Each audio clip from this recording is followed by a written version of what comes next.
sticky grip rubber. Oh, I mean, do I have to say any more? I'll just put the score on the screen. You know the drill. It bites the mountain. Oh, look at that mud. I did not mess around out there. And I wish I would have been filming some of the mud sessions, but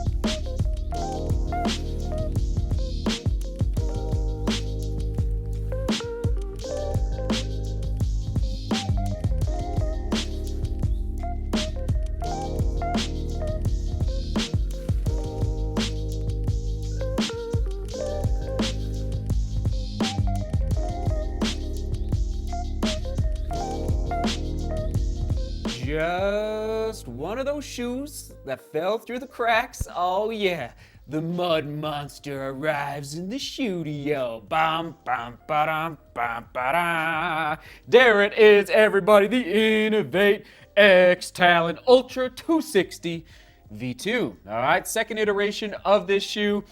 We are going to put it on the scale, even though it has all that mud still caked. I'm actually curious to see how much it weighs with all the mud.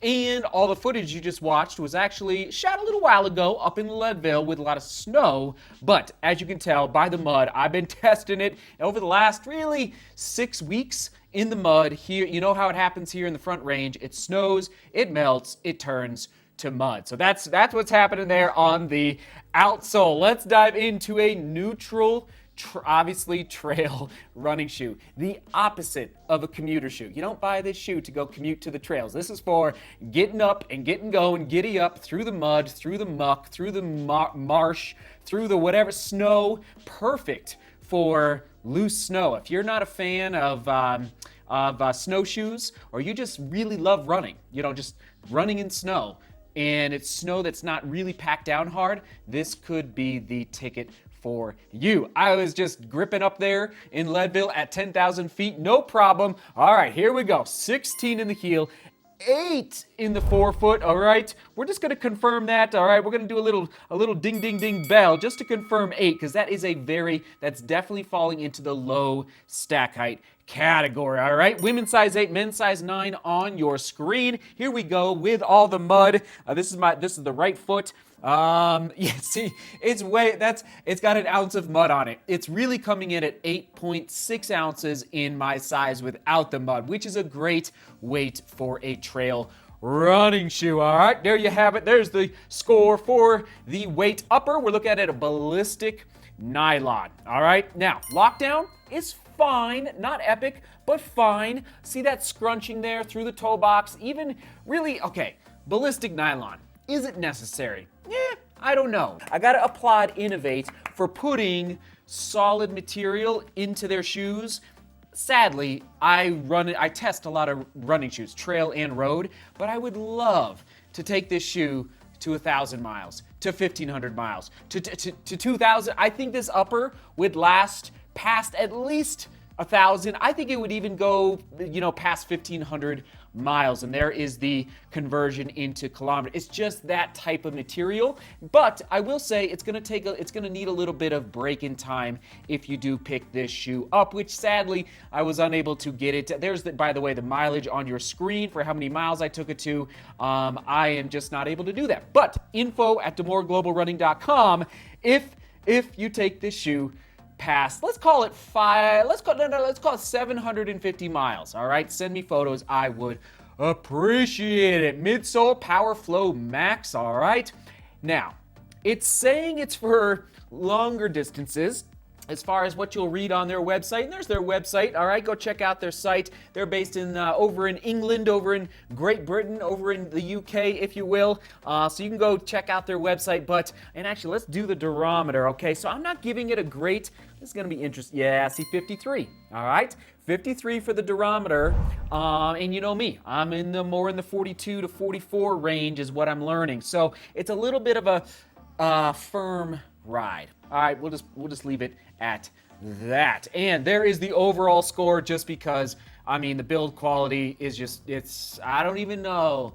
Okay, maybe La Sportiva. I'll say La Sportiva and inov-8 are probably close to the top with respect to build quality through their uppers and through their midsoles, and I mean, just, you know, and even to a certain extent through the outsoles. And speaking of the outsole, we got sticky grip rubber. Oh, I mean, do I have to say any more? I'll just put the score on the screen. You know the drill. It bites the mountain. Oh, look at that mud. I did not mess around out there. Yeah, I wish I would have been filming some of the mud sessions, but sometimes you just got to buckle down and enjoy the trails. All right, fit, true to size, standard, a little narrow, just a smidge narrow overall fit.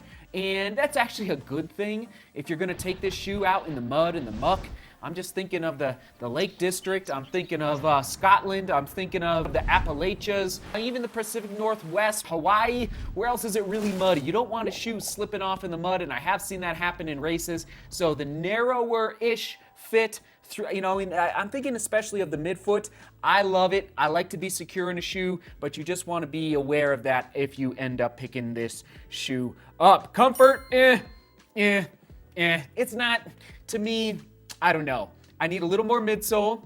And again, that ballistic nylon on the upper is going to need some break-in time. So who knows? Maybe after 200, 300, 400 miles, maybe that upper will start to breathe a little bit. All right, positive is the lugs. And crazy enough, the drawback, which I'm always a little surprised when this happens, but the length of the tongue, I just was wishing the tongue was a little longer, just for a little better secure feel with the laces at the top of the eyelet chain as I'm lacing up. It just felt a little like I wanted a little longer tongue there right at the top. That's my main, I would say, drawback. Okay, if I had to, okay, that midsole, just a little more durometer lower, a little lower durometer for the V3. All right, price point, $160. Now, if the durability prediction is correct, I'm going with 750 plus. 750 plus. If that durability is correct, then that price point is